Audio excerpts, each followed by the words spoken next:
Elvin Wanus ta' 37 sena minn Ħalbalzan baqa' jinżamm arrestat wara li wieġeb mhux ħati għall-akkużi ta' vjolenza domestika fuq it-tfajla tiegħu. Fil-qort intqal kif l-imputatu tfajla li kienu ilhom joħorġu flimkien ftit xhur kienu għawdex u meta tfajla daħlet tinħasel, l-imputat allegatament beda jfittex fil-mowbajl tagħha u sab xi chats ma' rġiel oħra. Ingħad kif il-mara kienet se tispjega min huma l-irġiel, iżda l-imputat allegatament sar aggressiv u ma ħallix tispjega. Huwa telaq mill-kamra u meta mar lura sab li tfajla tippakja u allegatament reġa' sar vjolenti. Fil-qort instama li l-mara sofriet xi ġrieħi fi spallejha u f'rasha u ġiet iċċertifikata li infaqala t-tambur ta' widnejha. Minn hemm il-mara qabdet taxi lura lejn Malta u rrapportat il-każ minnu fih. Brian Refalo ta' 30 sena mill-Kalkara baqa' jinżamm arrestat wara li wieġeb mhux ħati li kien involut fit-traffikar ta' droga u li kkawża ġrieħi fuq uffiċjal pubbliku.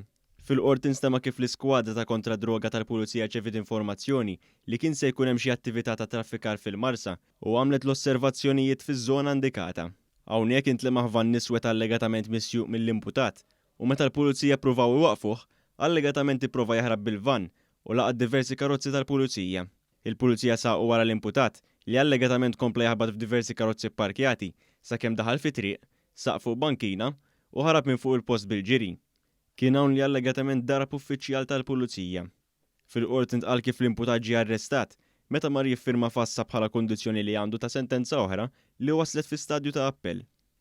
Chris Barbara ta' 25 sena ngħata l-ħelsien mill-arrest wara li wieġeb mhux ħati li kien involut f'lob tal-azzart mhux awtorizzat. Fil-qort ġie spjegat kif il-Pulizija waslu għall-imputat minn ċett li kellu ma' ġuvni ieħor li kien ġie arrestat f'Jannar li għadda fuq akkużi simili. Intqal kif il-vizzju tal-lob tal-azzart kienet jikkontrolla l-ħajja tal-akkużat tant li jakkumula dejn sostanzjali. Huwa nħeles mill-arrest fuq depożitu ta' 500 euro u garanzija personali ta' 20,000 euro. Raġel li prova jitlaq minn Malta b'passaport fals ingħata sentenza ta' 9 xhur ħabs sospiżi għal sentejn, hekk kif fil-qort intqal li ta' informazzjoni utli lill-Pulizija li tista' twassal għall-arresti ta' nies li jissupplixxu dokumenti folots. Fl-istess seduta 3 irġiel Sudaniżi u raġel mill-Eritrea li kienu qegħdin mal-ewwel imputat ingħataw sentenza ta' 9 xhur ħabs wara li ammettaw li ppruvaw jitilqu minn Malta b'passaporti folots.